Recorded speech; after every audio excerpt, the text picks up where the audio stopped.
What's up, everybody? It's Draymond Green. Make sure you subscribe to the Volumes YouTube channel below so you don't miss any more of this great content going forward.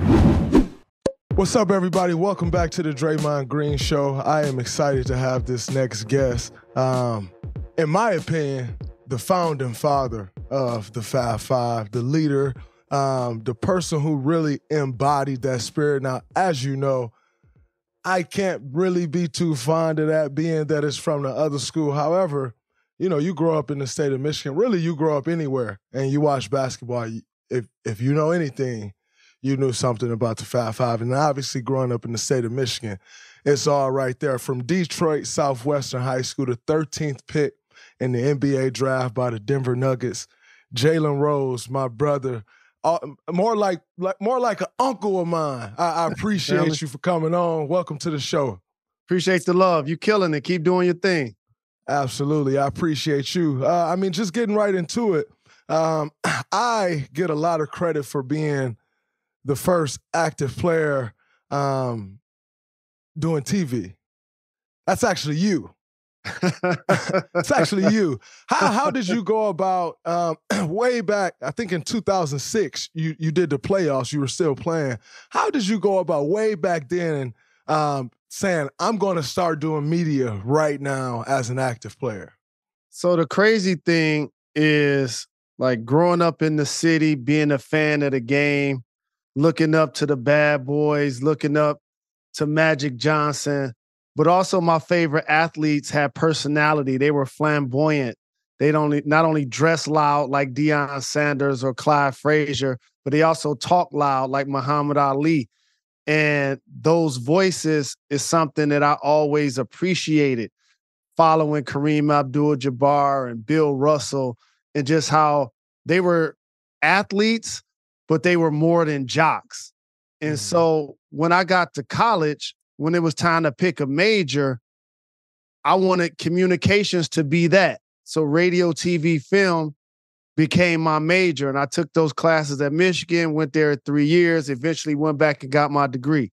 So while I was playing in the league, and it's crazy how this works, I remember feeling like you're a good player, but you ain't Magic.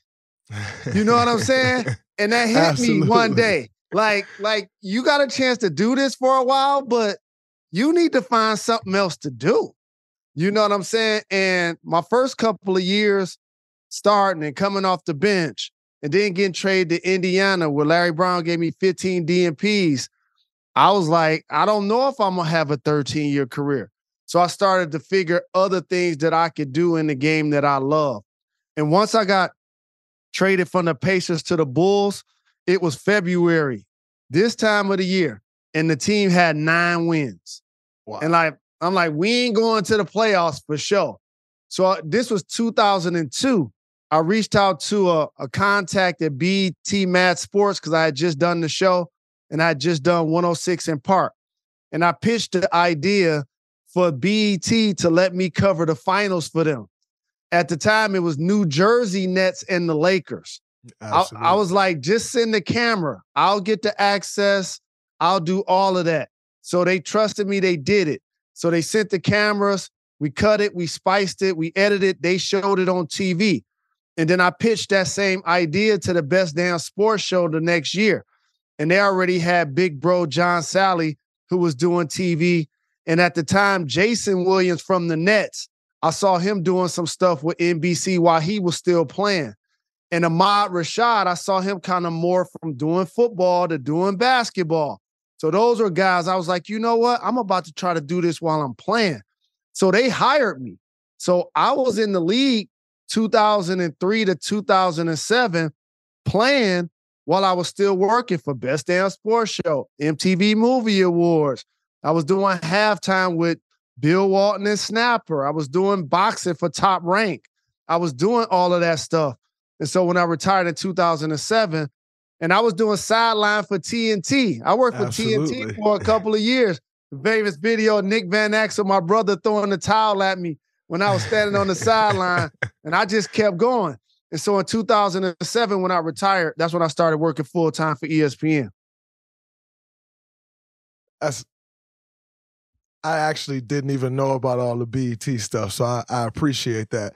I think when I started this podcast last year, and maybe a little different because I was doing it after game, but I caught a lot of heat for actively doing a podcast and providing the content that I was providing during the playoffs, during the finals. I caught a lot of heat for it. When you first started doing that, did you catch a lot of heat? And I know it was different, but it wasn't social media and all of that stuff, but did you catch heat for that when you first started doing it? Absolutely. Because as you know, in order to be colorful and or good at this job, that means you got to say something. There's a lot of people that's vanilla and don't say nothing. But you and I are strong-willed, strong opinion, and we ain't scared to stand on it. And what ends up happening is while you still playing, I'm still running into these players, into these coaches, into the managers, into the agents, and the fans also. And so guys used to sometimes take it personal. Oh, man, how you going to call me out like that or whatever? I'm like, dog, you had 6 points and 8 turnovers. Like, what you expect me to say? You know what I'm saying? Like, absolutely. And what ends up happening is people start to earn you start to earn the respect of the players and of the coaches and of everybody when they know when you speak, not only are you knowledgeable, but it ain't personal. Mm-hmm. Like, I ain't got nothing personal against you. I'm just saying what I see, giving my opinion. When you do poor, I'm going to say it. When you do great, I'm going to big you up. And I know you notice this quick. You can big up people all day and they never shout you. They never say thank you. They never give love. But as soon as you criticize them or call them out for some BS that they did, then they want to at you. Then they want to get butt hurt. And so that's when I learned at that time, I'm going to just stay authentic, be authentic to myself. And when I started to do that, I started to see me get results. One of the things that I wanted to do, especially that I'm actively playing, is I felt like I needed to find a balance of like authenticity and telling the truth and being very critical, but doing it in a way where, like, I still got to play these guys. I still have to play possibly with some of these guys. Right. And I felt like that was one of the biggest things adjustments that I had to make in going into TV right now. And I've spoke about this before. One instance that made me really happy, because it was actually my first time doing TNT. I was doing the segment and we were doing the Denver Nuggets game. They were in the playoffs, it was during the bubble. And Joker. And I pointed out his defense, that he's the low man, he's the back, he's the center, he has to be everybody's eyes, he has to be the communication, he has to cover up everybody's mistakes if somebody breaks down the defense. And he was missing his rotations. And so I pointed it out on TV. And I tried to do it in a way of, like, not bashing him, but letting the world know, like, this is an issue. And when I saw him the following year, he said to me, hey, I saw your comments about my defense. I've gotten better and I appreciate it. It gave me so much confidence in TV, like in doing TV, like, oh, so I can do it. Yes. It gave me so much confidence. That was a very huge moment for me. That is huge. Moment. That is huge. But here's what you also know, and you know this balance. Anytime you see a player doing this job, we're only really saying like 40% of what we really know. Facts. Like we know everything. So it's like, if I'm on TV and I'm talking about somebody had a bad game, I know where they was at last night. I know who they was with. I know what time they got out. As a matter of fact, I probably was with them. You see what I'm saying? So now when I'm on TV, if I'm speaking on what happened in the game, they know it ain't personal, but they know I ain't saying everything that I could say. And that's what the Joker felt about you. He saw you breaking it down and giving knowledge, but it wasn't like you was trying to clown him or disrespect him. And so that to me is when I started to draw the line, because I don't like media members that name call. And so I remember when I was making my bones and I was doing First Take and I was doing the show with Skip Bayless, I used to sit back and take notes. and it's a debate show. So I'm like, wait a minute. He calling Chris Bosh Spice? Like, yeah. like this is really happening? Like that bugged me out. You know what I'm saying? And so I'm like, all right, I'm gonna have some material ready for this dude. Because if he come at me like that, I got the jab, I got the headshot, I got the body blow, I got whatever he gonna need. Because I don't like the name calling. I think that went too far. Like I seen him do this recently with Dak Prescott when he had just lost a family member, I believe, and he was dealing with some issues. And homie was like basically saying, I don't care about his mental wellness. And so those are the examples for me that give us a different level of credibility that can never be matched, because we can be authentic and say a portion of what we know without saying too much, but yet know what not to say to make it personal. And speaking of that, I always talk about this term, new media and old media. And quite frankly, people has always assumed that when I say new media, I'm talking about basketball players, current players, or like it's this actual thing of new media. And the reality is, when I speak of new media, I'd be speaking of a way of going about the job, because I think the way people used to go about the job and the way people go about it today is totally different. And so I speak of new media, and I always say like it's truth telling, it's being upfront and honest. You know, it's actually analyzing the game and not just going with this stat sheet and saying, oh man, this guy played bad because he missed shots. Like, no, he could have played an incredible game and missed those shots, you know? And so when I speak about new media, but there's also this new way of doing things, and then there are the Skip Baylesses of the world that are old media. Like, it's tired, it's all of that. Right. What do you make of new media and also, but player-driven media as opposed to the old-fashioned way of media and kind of how we're seeing a change of the guard? Not in a sense because there's still a space for that, but there's a space for both. What do you make of that whole thing? The thing I make of it, first off, is I love the term, and it reminded me, like, this is my 20th year covering the finals, right? That's and crazy. So what ends up happening is when you come onto the scene and you say the term new media, it reminded me of like an old school rapper, for example, or somebody that been out for a while, and then somebody else come into the game and people try to put us against each other. I saw that happen when LeBron started his school. And if I'll be on TV and I'm like, yo, LeBron did this, they lost the game or whatever, people be like, oh, he just jealous because LeBron started a school. I'm like, what? like I want all people to give back to their community and start a school. I'm not quote unquote jealous because his school got more hype. Like, he's one of the most famous people to ever walk the earth. Like, I'm happy that he did it, because now it's almost like this. Michael Jackson wasn't the first person to do the moonwalk. He popularized it. And that's what LeBron now can do for people like me when he starts a school.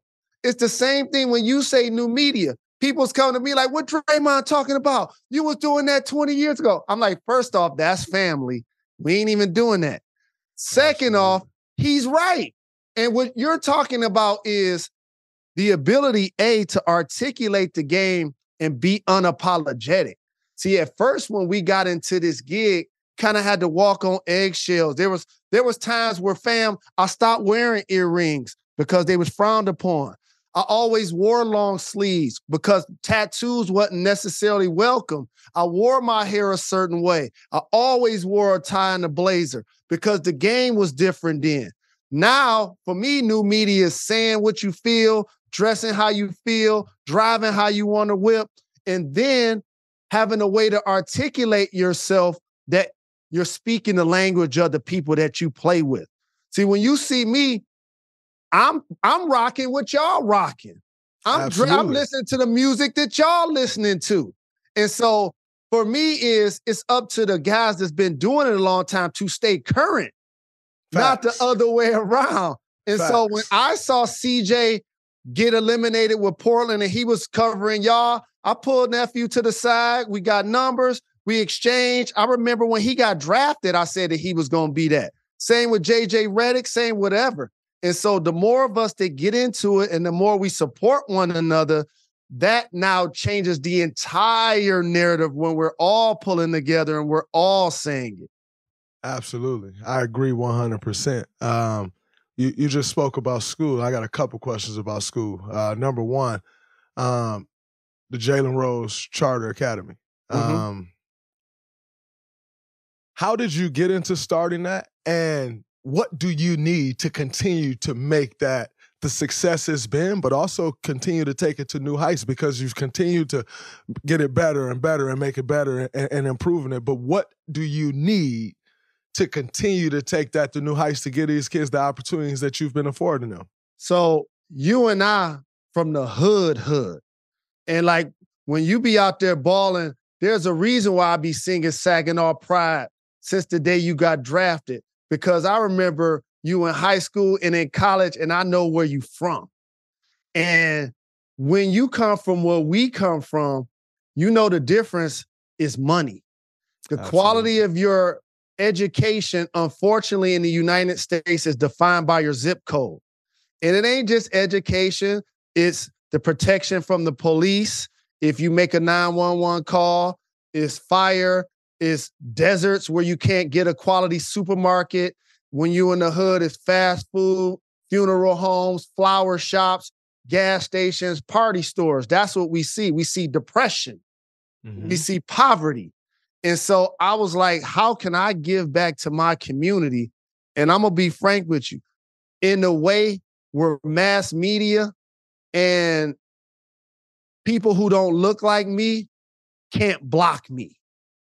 Even if they don't want me to do what I'm doing, when I say I'm doing it for the sake of education, even if they're not going to give me a dime, and even if they don't want to see me educating the kids that I'm educating, they can't say it out loud.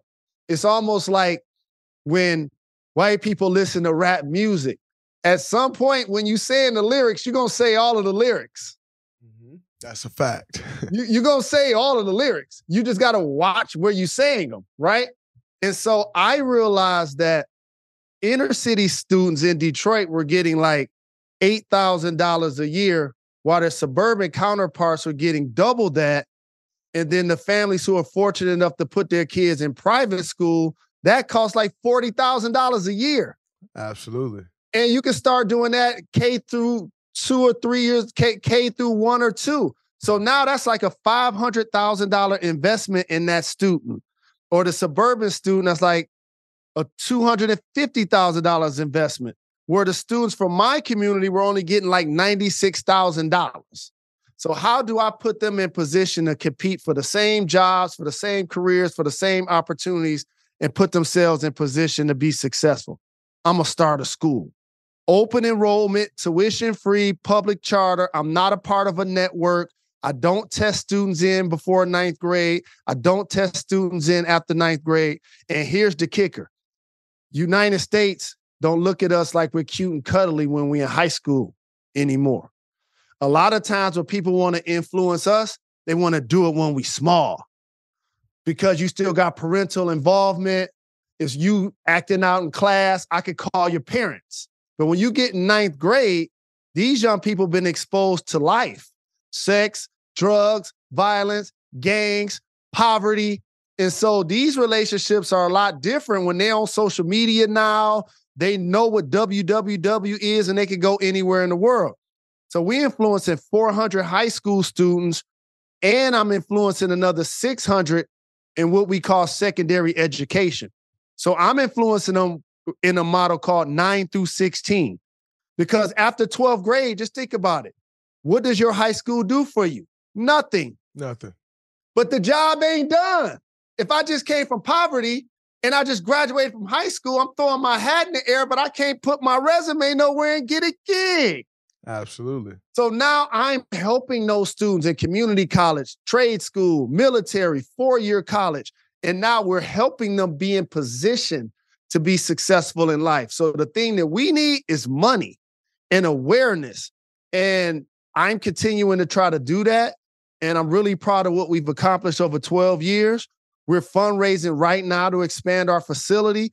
I took over a middle school, converted it into a high school, and sadly, our basketball team has never played a home game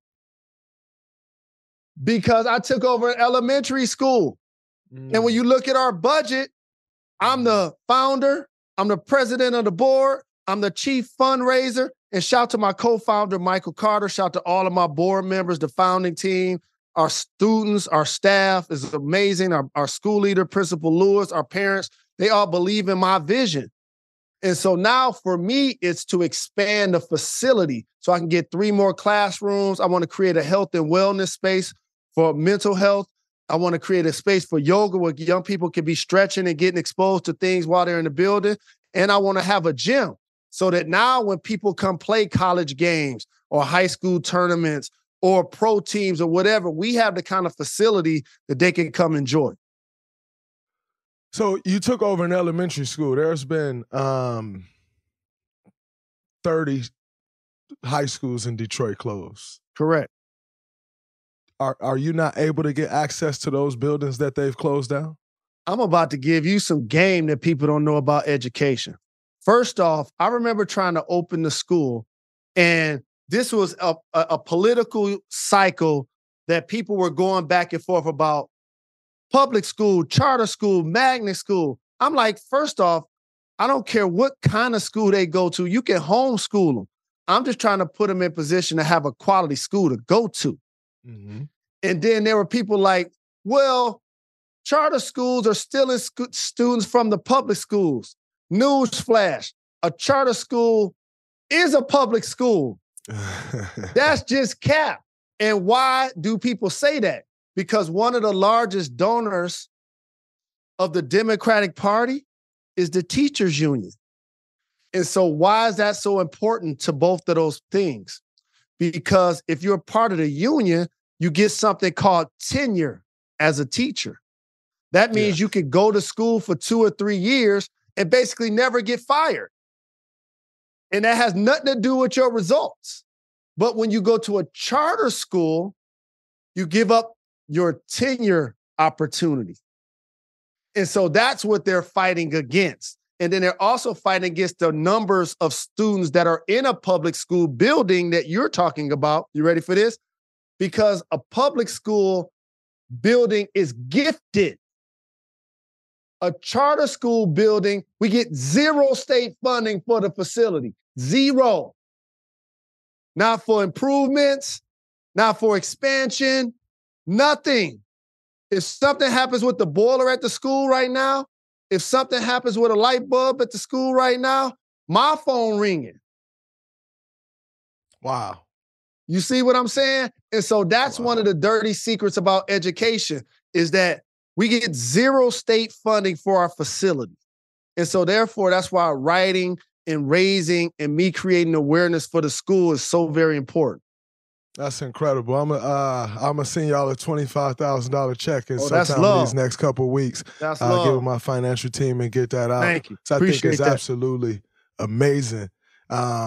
Like the amount of, like me knowing you personally, the amount of time that you give to that. Like I've seen you at times where you're in your fundraising and you hustling like, yo, no doubt. I need to go raise this money for these kids. Like you really hustling, going to do that.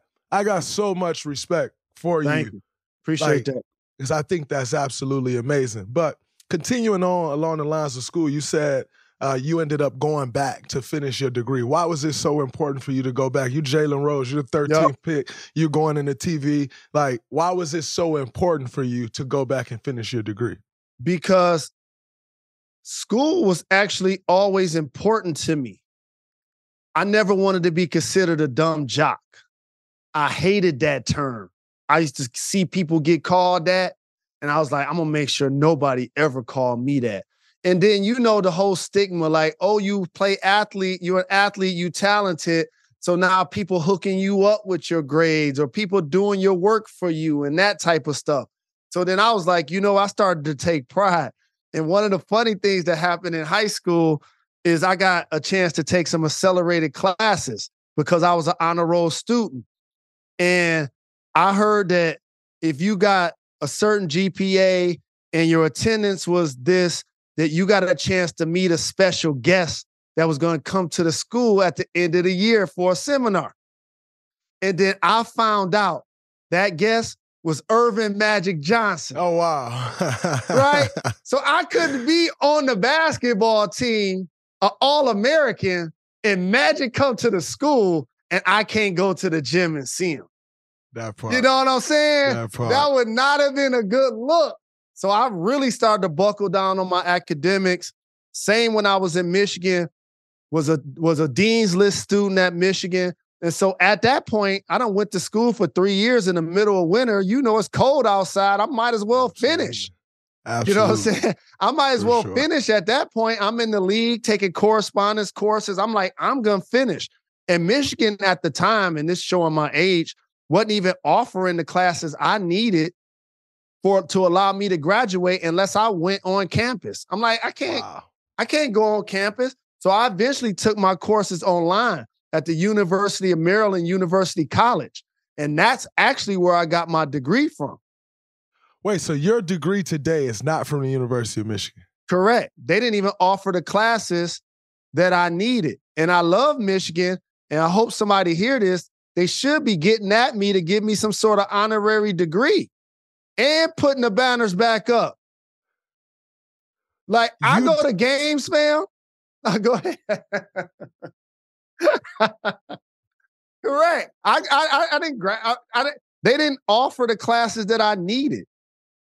Just so you know, just so we're clear, the mistake you made in life, that would have never happened at Michigan State. I'm just saying. I know. It would never happen at State. That's ridiculous. You know what? I know. And let me just be real with you. You know I love Iz. Absolutely. And I took a visit to Michigan State. I looked up to Magic. I looked up to Steve Smith, 6'8" big guards. Motor City Smitty. No doubt. I idolized them. But I couldn't turn down the chance to be the fifth member of the Fab Five. That part. That's why I changed my number. I didn't wear 5 in high school. I wore 42. I changed my number because I was the fifth member of the Fab Five to sign. That's why I changed my number. That's interesting. Because like I said, I it's almost like you took it over though. Like the Fab Five, it became your thing. But it would make sense because you essentially made it the Fab Five. Yes. But I find that very interesting. So a lot of laws have changed in United States of America. Drug laws have changed. We've seen people that you and I know who had life in prison get out because laws changed and they're no longer subject to that time. The things that y'all got in trouble for, kids can now do. Correct. No problem. They can make money off their likeness. They got endorsement deals. There's kids in college making $1 million a year, which I'm happy about. Like, get your money. It's great. I want to talk to you about the NIL too. But now that making money is legal in college, why hasn't those banners gone back up if you're being punished? As I was thinking about this, about you guys, the Fab Five, I was thinking about this about Reggie Bush. Like, these are, y'all worked to become the Fab Five and accomplish what y'all accomplished. Reggie Bush worked, and it got snatched away because some poor kids needed some money. Now that those laws have changed, why haven't all of those banners gone back up? So, and by the way, that's a Michigan thing at that point, not an NCAA thing, because they can do it right now. Just like UMass did it for Coach Cal, and Memphis did, just like Maurice Claret at Ohio State. They could do it right now. For whatever reason, it just hasn't happened. And now that Jawan's leading the program, I have faith that it will happen. But to be honest, I probably shouldn't say this, but it's true. Since we didn't win it, I don't really care about those banners. I feel like it should be one banner with all of our numbers on it.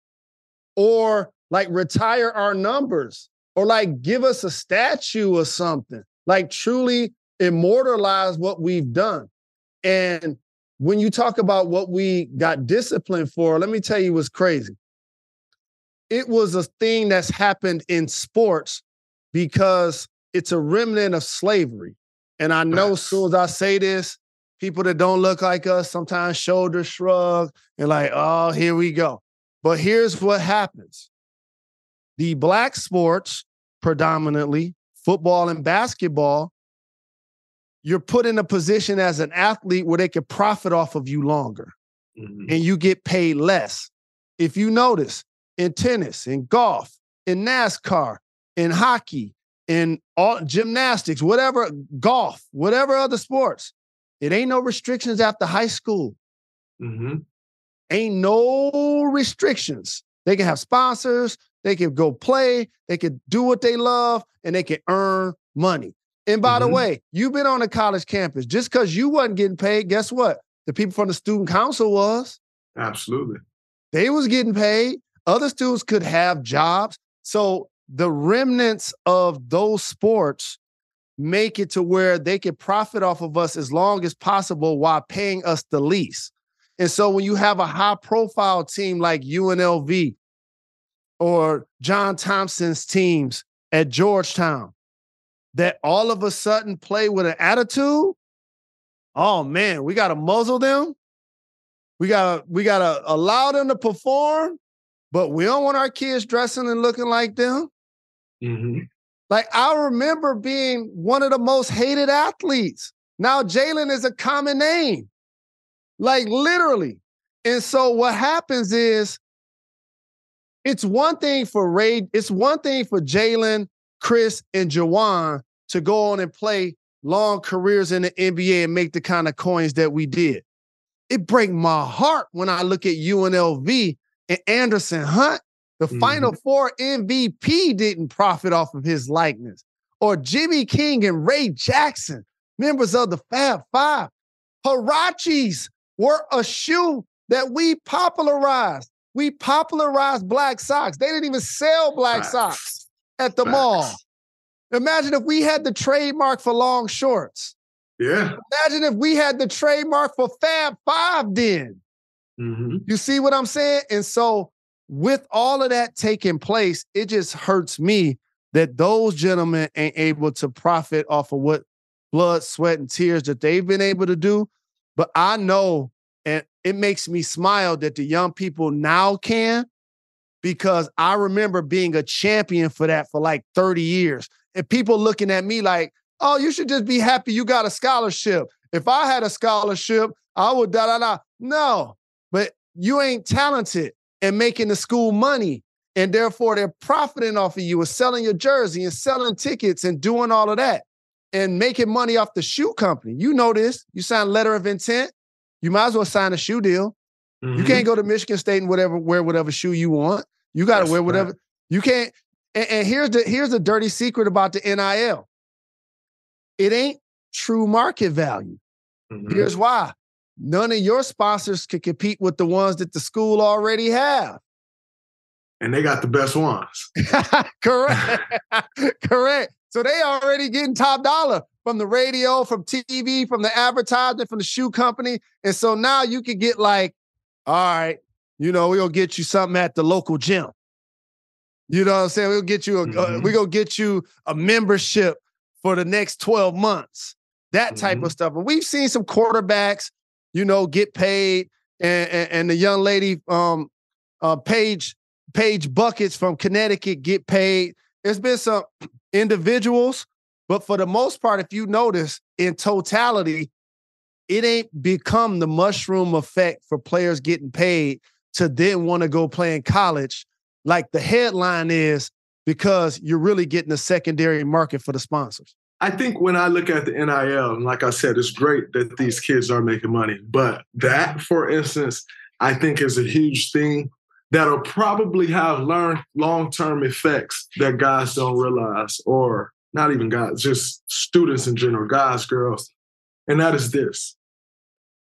If, in which they are, you're not allowed to partner with the premium brands, essentially, because they're going to be, in East Lansing, the top brands are going to be a sponsor of Michigan State. That's just correct. Fact. Of the school, before and after you.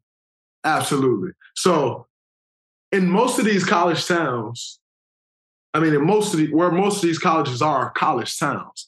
So it's in East Lansing, it's in Ann Arbor, it's a blah, blah, blah, blah. You endorse these second tier, third tier brands for a year, 2, 3, or 4 years. Your name becomes synonymous with that brand. Say you then go on to the NFL, you go on to the NBA. Your name is synonymous with second tier brands. If I'm Mercedes-Benz, I'm not coming to give you a deal. You don't have a premium brand. So why would I come give you a deal and you haven't been in line with premium brands? And I think that's something that's one of the effects of the NIL that we've yet to really see because it's so fresh. But I'm interested in seeing if people will find if that will happen. And that's a great point. And that's why, like, imagine the revenue streams that the coaches get. They get money from TV, from radio, from the school, from the shoe company, endorsements, and appearances. Yeah. Just give us that. Absolutely. Right? Imagine if these schools had a shoe brand that was sponsoring them. It's X amount of football players on the team, say 100. There's X amount of players on the basketball team, say 15. If the school getting 150 million, 200 million, why each player can't get $1 million? I agree, 100%. The school can do that. They're choosing not to. They're not sharing their revenue stream from their premium endorser with their student athletes. And also, they can't say it out loud, but there's still coaches that don't even want the players to get that. It's still coaches in college football, basketball, all of these sports that still don't want the players to profit off of their name, image, and likeness. And that's crazy. I think it's absolutely ridiculous. And like you talk to those coaches, you know, they'll speak on the challenges that it presents, but a challenge that's presented if you don't have that is how are these kids eating? Correct. How are these kids' families eating? Like, correct. And all of those things. So I think, you know, no matter what, you can look at it from both sides. But in speaking of, you know, these schools or the NCAA in general, I think it's time that we get rid of this amateurism word. This is no longer amateurism. These guys are now they're making money off their name, image, and likeness, which is great. Like you're getting some money. So, and for a majority of these kids, and like you just talked about Anderson Hunt, like you just talked about Ray and Jimmy, for a majority of these kids, they won't be in the position that we'll be in. That'll be the most money they'll ever make. Correct. From basketball. Now, whether you go on and do something, you know, down the road, that's a totally different thing. But from basketball, that'll be the most money that they'll ever make.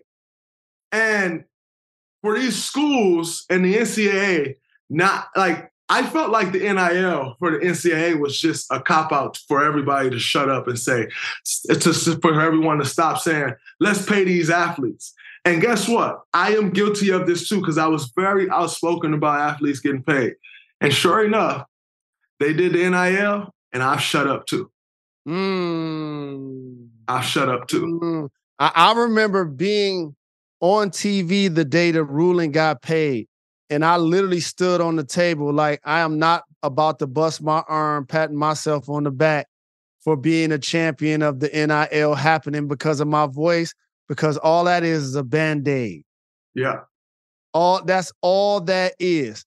The true money is if I can make money off my name, image, and likeness, or I can make money with the school. That's absolutely. The school got the money. Absolutely. You know what I'm saying? I can't use their logo. At all. You know at all. but the block M is very synonymous with Jalen Rose and the Fab Five. Correct. No question. Very synonymous. Yes. If you took the block M right now and sold Fab Five gear, it sell out like that. Yes, absolutely. Or they'll sue me so fast, I wouldn't get a chance to do it. Yeah. Yeah. And that's what the athletes are kind of realizing, which is why people aren't lining up to necessarily go play in college no more. They going to the G League, they going overseas. It's players just like, I'd rather just work out for a year and enter the draft versus going to college and be a part of that system. That's what this has become. Absolutely. Jay, I know you got to get out of here. We haven't spoke NBA at all. Just a couple NBA questions. Number one, who is your MVP this year? Who will walk with the MVP? And number two, who do you think the finals come down to when it's all said and done this year? So a couple of things. And I'm really fortunate to be an actual voter. And I vote for all of the NBA awards. I just recently did an all-star ballot.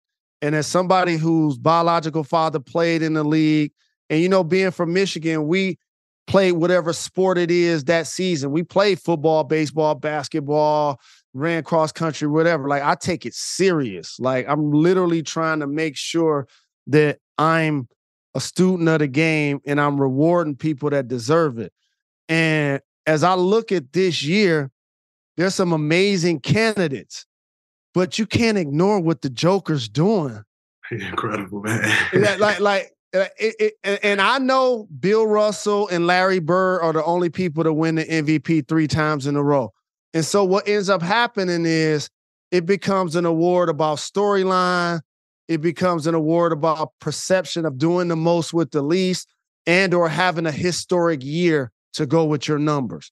And so after he's won it twice, it's like, all right, we should be trying to give it to somebody else in theory. That's what the lazy prevailing thinking becomes. And so I love what Luka's doing. He putting up historic numbers, flirting with leading the league in scoring, giving supersized triple doubles. But I just don't know if his team's record is going to be, you know, top 4 in the West. I love what Ja's doing. He's spectacular. You know how explosive he is, and he'll eventually win it one day. You got to always talk about Steph in the conversation. I know he's dealt with some injuries and y'all didn't get off to the start that y'all wanted to get off to, but he's still out here flames. LeBron is out here killing this year. Yes, he is. You know what I'm saying? Yes, he is. Like LeBron is out. The first time I've ever watched LeBron be down by 20 and be mesmerized was the other night against the Clippers. Like, I was watching that game, like, yo, he is really killing. Shooting threes, off the catch, off the dribble, dunking, spinning. Like, he got to be in the conversation. And then Jason Tatum, how he's elevated. And the Celtics are a number 1 seed. Absolutely. Giannis is going to make sure that the Bucks are flirting with a top tier seed in the East. And then Embiid also. So, like, there's all of these great candidates. So now what's going to separate them? Team record.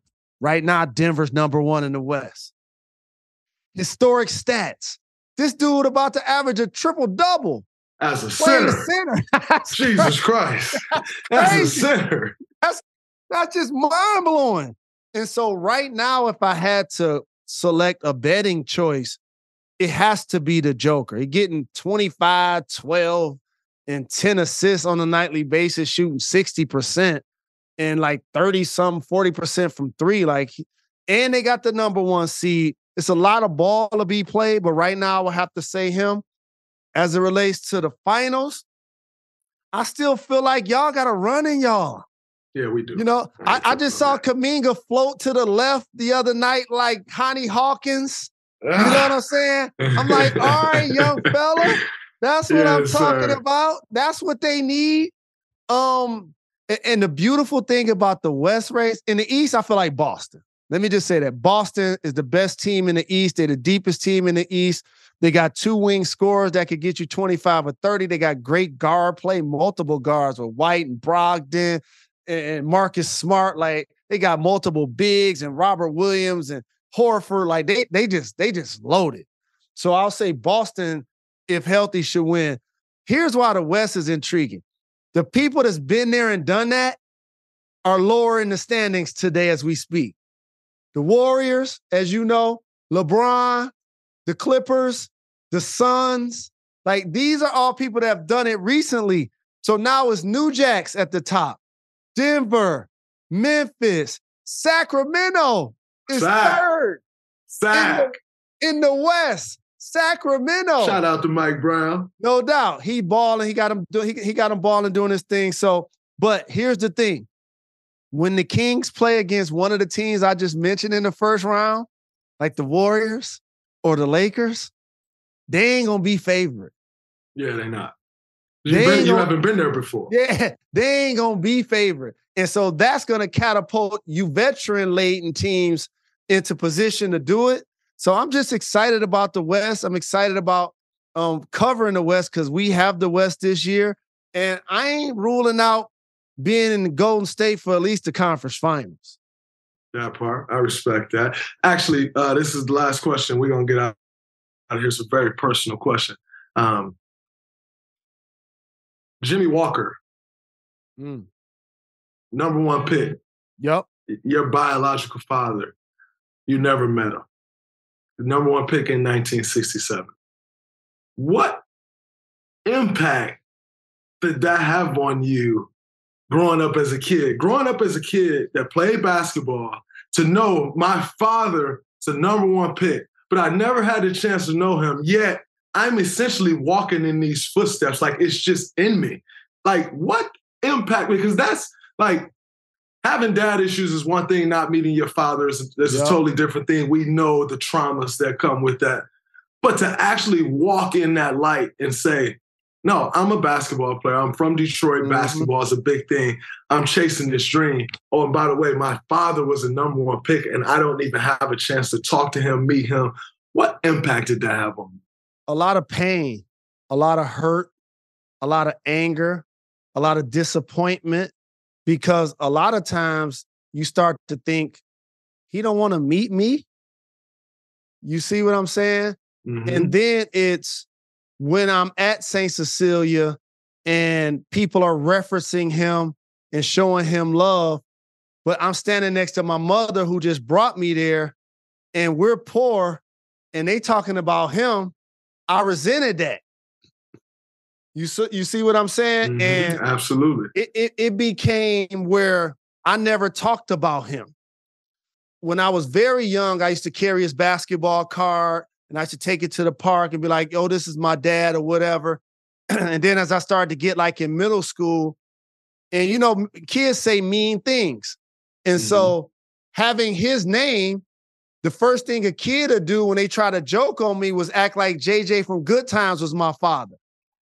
Wow. You know what I'm saying? To try to disrespect me. You see what I'm saying? Like, you don't know your father. Jimmy Walker. No, he's JJ from Good. So that used to be fist fight right off. Absolutely. You know what I'm saying? And as I started to get older, I was like, he was my inspiration to follow in his footsteps, but he was also my motivation that he was going to learn my name one day. Mm-hmm. And when I got to high school and he wore 24 when he played with the Pistons, I purposely picked number 42 because I'm like, I'm going to be the opposite of how he was with me. Wow. And so that was my number in high school out of spite, literally. And so once I got to college, and I'm not mad at Mitch Albom now, but as I look back at it, I'm disappointed in he literally gave me a letter as he was writing the Fab Five book the night before we played the national championship game. And I had never met my father. He gave me this letter because he had just talked to him for his book. And so I remember just sitting there staring at this letter. Ain't no excuse, by the way. We got waxed. And, you know, I ain't got no problems talking about bad games or whatever. But I just remember, like, thinking about this years later and understanding that this has such a profound impact on me that I kept that letter for like 7 years with me and never even opened it. Wow. Like Linus in a blanket on Charlie Brown. Like I just kept it with me, just always in my bag, always with me, always with me. And then after we made the finals when I was in the league, and after I got paid and I won Most Improved, I was like, nah, I'm ready. And I remember being at Dale Davis' crib. They was in the front playing poker. And I went in the back in his bathroom and I opened the letter and I read it. And there was a number on there and I called him. I'm like, I'm about to call him right now. And the first number, he wasn't there. They gave me a second number. Second number wasn't there. I ended up talking to like his sister and she was giving me some game about him, some good game, some bad game. Good game, he's a great man. He would love to meet you. It's all, he whatever. Then there was some dubious things like he had 13 kids by 11 women and da-da-da-da. So it was all types of like just. And so I finally got him on the phone. First thing I told him is I loved him. I thanked him for the genes. I thanked him for the inspiration. And I told him I ain't got no hard feelings.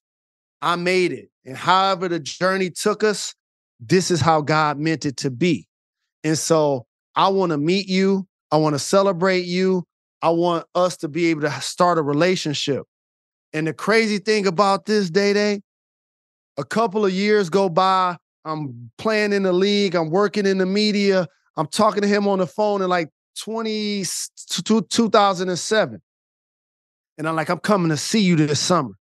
He died before the playoffs ended, and I got a chance to see him. I believe he died, like I was working the finals, as you know, and I was going to go see him like in July.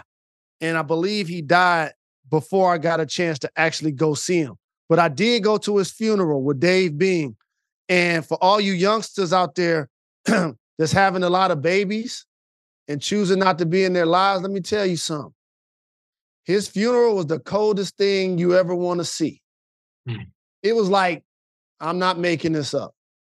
It was like in a cafeteria, and it was like 30 people there. It was so chilling. I was like, yo, whoa. I was like, I'm just dropped to my knees and just like ask for forgiveness to any of my sins because whatever this is, I don't want this. This ain't it. You know what I'm saying? Like you can have an infant have a funeral and it could be hundreds of people there. Mm-hmm. You see what I'm saying? Mm-hmm. And so that experience did teach me a lot, but being a part of the NBA family and Kareem Abdul-Jabbar coming up to me, talking to me about, hey, I went to your grandmother's house. She cooked real good. I used to hang out with your dad or whatever. And Clyde Frazier telling me stories and Jerry West telling me stories and stuff like that. I appreciated how they still treated me, those OGs, like I was in the family then, even though I wasn't. Mm-hmm. Because I was deep. Blood. That's deep, man. That's deep. Wow. I've had my little fair share of dad issues. And when you're going through it, nobody talks to anyone. And so until you start talking to someone, you realize, it's so many more people going through this same thing. But when you're going through it by yourself, it feels like you're the only person got that issue. Correct. And I applaud you for your approach to be man enough to call him and say, man, I ain't mad at you. I love you. And I appreciate you. That's so powerful. What I will say to people out there is, if you having those issues, talk to somebody. Yep. You'll be very shocked on the guy that you talk to next to you got the same issues. Yep. And also, same exact issue. But also, here's the other thing I want to say. You don't realize how much anxiety and pain and hurt that you have from that. So if you can fix it, do it. Mm-hmm. That's the other thing. Like there's certain relationships that for whatever reason that just you can't repair. But if you can fix it, do it. Mm-hmm. Jay Rose, I appreciate you, my brother. Thank you for coming on the show. Always. I love you, my brother. One call away. I'll see you in the playoffs. Yes, sir. I love you too, bro. Thank you. Yes, sir. What's up, everybody? It's Draymond Green. Make sure you subscribe to the Volumes YouTube channel below so you don't miss any more of this great content going forward.